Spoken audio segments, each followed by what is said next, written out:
In the parable discourse of Jesus, there are two parables which are explained.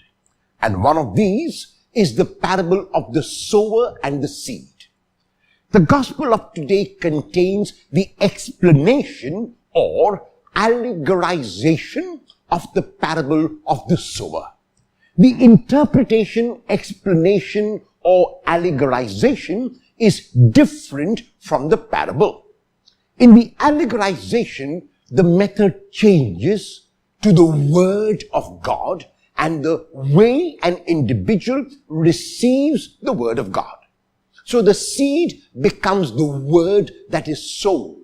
And there are 4 kinds of responses to this word.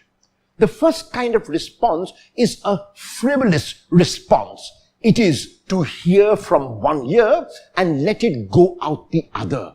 It is a response that is a superficial hearing. The person is not really listening. The person is simply hearing for the sake of hearing, and obviously there will be no depth in that hearing. The second kind of response to the word which is sown is that like sown in rocky ground. The cares of this world, the challenges that we face are those which obstruct the hearing. We are too taken in with the superficiality of the world, with the desire to have more rather than to be more. And so we listen to exhortations, we listen to challenges which make us be a little more selfless. But we continue to be selfish because there is no depth in us, like there is no depth in the rocky ground.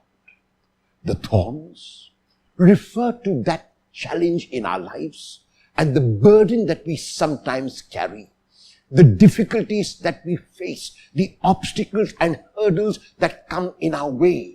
The various challenges of life obstruct us from listening. We can find God when things are going well for us, when everything is according to plan. But we cannot find God when we are faced with a hurdle, we are faced with an obstacle. And that is why we hear the word of God in the midst of our challenges and we do not listen to that word because the challenges overwhelm us.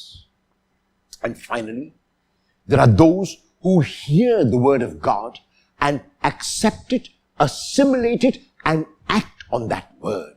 Jesus is not talking of 4 kinds of persons, but each one of us has these 4 responses at different times in our lives. The point is that we must respond like the last one, namely, that we must assimilate the word of God, hear it, listen to it, and act on it also. It is very clear that merely hearing the word of God with our external ears, even assimilating it with our heart, is not enough.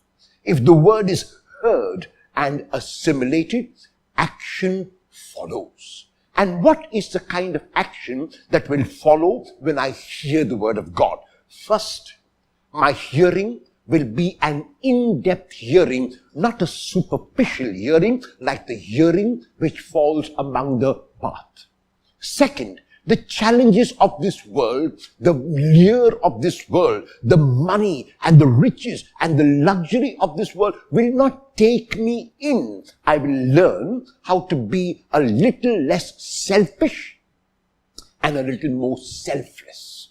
Third, no matter what obstacles come in my life, no matter what hurdles I am faced with, no matter what difficulty and challenges are posed before me, I will overcome. I will be strong. I will be resilient. I will not give up. I will not give in. It is then that, like the seed that falls in good soil, I have heard, I have assimilated, and I have acted. Will you hear, assimilate, and act on the word of God today?